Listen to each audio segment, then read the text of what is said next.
Alright, guys, welcome to another episode of Fencing Flops. This week we're going to be taking a look at the movie Rushmore. This movie doesn't have a whole lot of fencing in it. In fact, when I looked at it, it only really had, honestly, a couple seconds of it. But we're going to take a look at it anyways, because when I did look at it, there wasn't a whole lot of fencing, but what was there was pretty entertaining. So what we're going to be watching here is part of the yearbook montage. Apparently this is a movie about a kid at school, and they introduce him as a student who has a whole ton of extracurricular activities. So there's kind of a yearbook montage in the beginning of the movie where it shows him and all his various activities, and one of them is fencing. The clip is much shorter. I am going to be a little bit more critical about it than I usually am in the past. So get ready for that.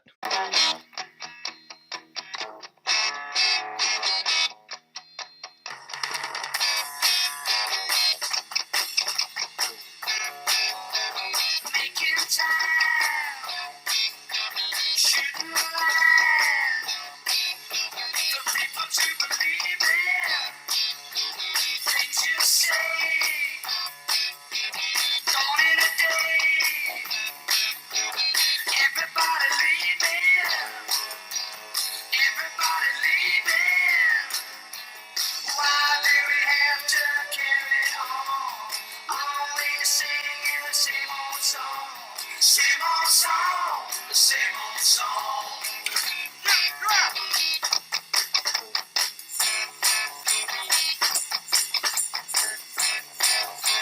Telling lies, closing your eyes, making more excuses, pulling the wool, acting the fool.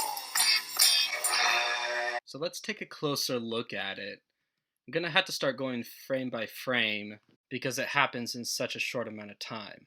But let's take a look at it.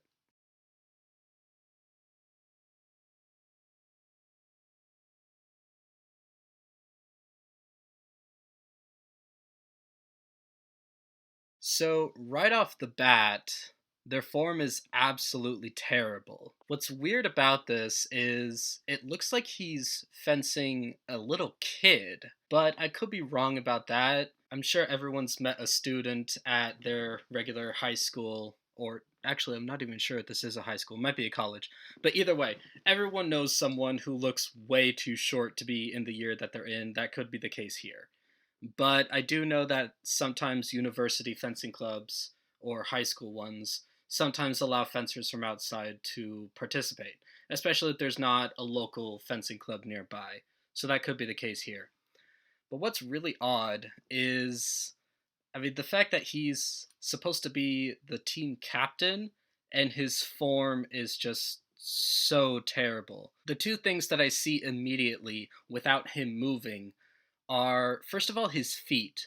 Both of his feet are facing the same way. Now, his back foot is technically correct, but his front foot is very wrong.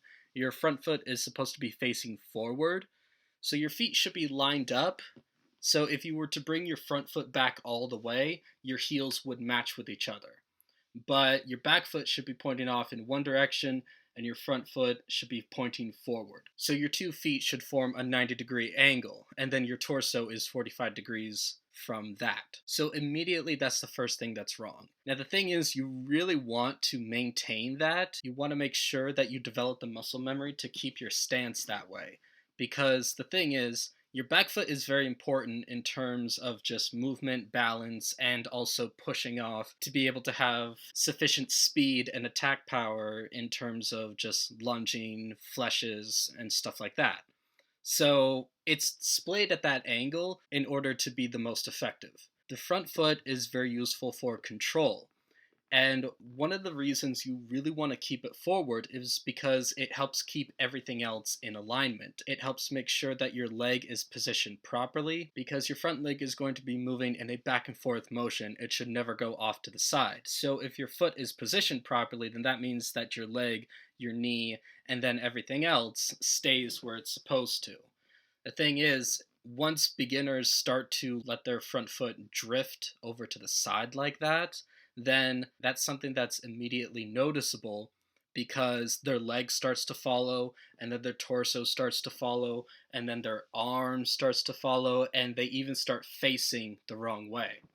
So that's why it's such a little detail, but it's very important and something that a lot of people pay attention to. And then the other thing that's immediately noticeable is the angle of his blade to his arm. And this is something that's very common again with beginners is they hold it the wrong way. They basically hold it like a hammer. That's something that is not realistic, at least with foils or epes where it's a thrust only weapon. You want to hold it in a way so that your blade is in line with your arm. Now, the reason for this is because it makes it easier to control and it's more effective based on how you're supposed to be using the blade. You want to stab your opponent, you don't want to slash at them. So, if your blade is in line with your arm, meaning it's straight, it's not crooked, then that makes it very easy to do. And then the other thing is, first of all, they're outside. Now, I don't know the state of this particular school, so it could be that they have no other room, but typically fencers don't like fencing outside. First of all, because, weather happens, but also most people don't fence outside because you generally have two types of flooring outside, either grass or cement. Now, fencers really don't like fencing on grass because it's a very unstable surface. There are hard spots, there are soft spots, but most of all, it's not smooth. So it's very easy to trip. But a lot of times people don't like fencing on concrete because even though it's very smooth, it's a very hard surface and it can really impact your skeletal structure if you're fencing on concrete all the time. So people normally don't fence outside unless there's like some filming going on and they have to do it outside. If a fencing club is picking a spot to practice all the time in, they generally go for indoors and they generally want good solid wood flooring. And then the very last thing are the two guys off to the left who are in full gear with their masks on despite not doing anything. I don't know of any fencer who does that.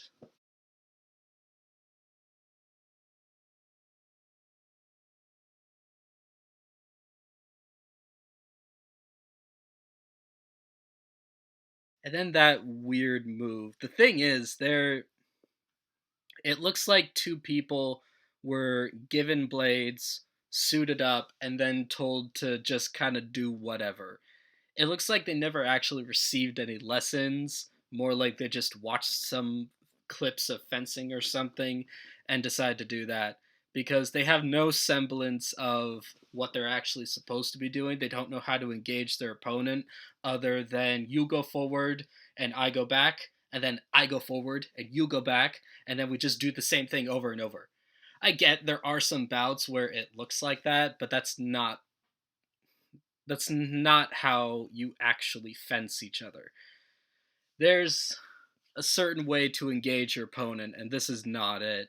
Just this, basically, it's a dance back and forth, is what they're doing. And you can really see how his form is just non existent. The more he moves, the worse that back foot is. In fact, in this frame right here, you can see it's actually pointing backwards. The only time I've seen anyone with their feet faced that way is literally when they've only had a couple lessons and then they bite off more than they can chew by basically begging a more experienced fencer to fence them, and then they realize how scary it can be and you can tell they want to run but they don't. I have seen that a few times, and that is the only time I've ever seen someone with footwork like this. And I'm pretty sure that's all there is to it in this clip. Yeah, that was pretty much it. They don't actually attack each other. They just kind of move forward and then stop and then move back and let the other person do it. So that is kind of, from what I've seen, the pinnacle of theater fencing. Just two people basically jogging back and forth for a few seconds at a time, rather than actively, engaging their opponent, attacking, defending, all these things that fencing is actually compromised of. all of it is missing. I've seen some bad fencing, but this was probably the worst of all. But again, it was just a very, like, it was literally maybe 5 seconds of it. But the thing that I don't understand about it is, I think I've brought this up previously, it's really easy to, replace someone in fencing with an extra because they're supposed to be wearing a mask. And it's really easy to not see someone through a mask, especially if you position the camera right. So I don't know why they couldn't just find two people who had a similar build but could actually fence and then just have them in place instead of these two people doing whatever it is that they're doing. It's so easy to find extras and make them look like your main character because most of their body's covered up anyways, and especially their face. So I don't know why they insisted on these two basically embarrassing themselves like that, but that's what they did. So that was pretty much the end of that. I realized this was a short one, but there you go. I have a list and I'm working down through it.